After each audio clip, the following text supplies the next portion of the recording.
Okey, Ford Ranger XL harga 118,888. Yang paling underrated iaitu pickup truck berada dalam Malaysia. Sebab kenapa kan?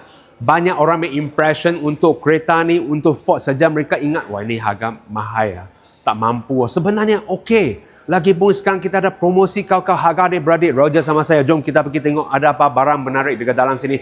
Pakai enjin 2.0 single turbo diesel, lepas tu horsepower 170, 430 Nm, datang dengan 6 speed. Lepas tu untuk yang ni salah satu menariknya barang adalah cukup banyak aksesori untuk bagi modify. Sebagai contoh, ada sikit orang nak buat macam itu belakang Mr. Cameraman. Tengok belakang kereta tu, abang dia nampak tu, Raptor. Ini boleh kau tim. Okey, lepas tu jom kita masuk dalam tengok sini.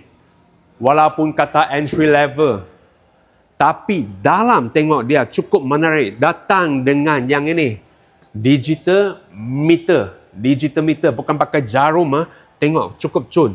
Untuk dekat tengah-tengah sana 10 inci punya infotainment. Boleh pair Android Auto, boleh pair ini Apple CarPlay. Tak kira tuan pakai Android punya handphone ataupun Apple punya handphone, boleh pair. Yang ni datang dengan 4x4 iaitu kereta. Yang ni 4x4, bukan 4x2. Datang 4x4. Lepas tu sistem untuk dia iaitu keselamatan walaupun entry level, dia jaga. Kenapa kan? 6 airbag dekat entry level punya kereta. 6 airbag. ABS, EBD semua itu. Tapi saya cakap confirm ada semua. Lepas tu tengok ketinggian saya 180 cm.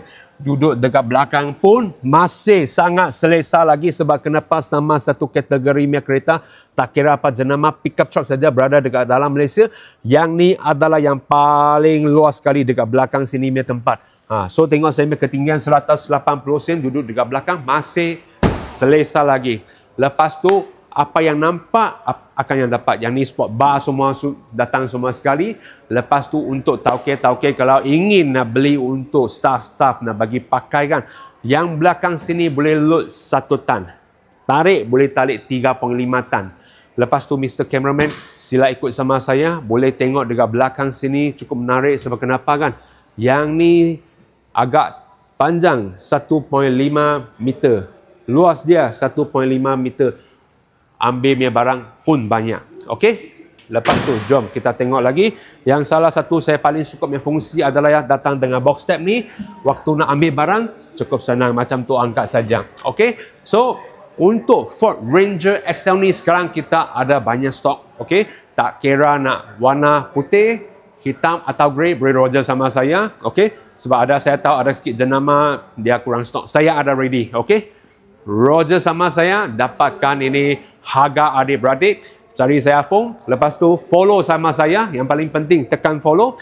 Share ni video keluar bagi kawan-kawan sedang cadang nak beli kereta ni. Boleh tolong share keluar. Jiran ke siapa ke tolong share keluar. Lepas tu komen ke bawah untuk video seterusnya. Yang akhir sekali jangan lupa like ini video. Okay, terima kasih guys. Thank you.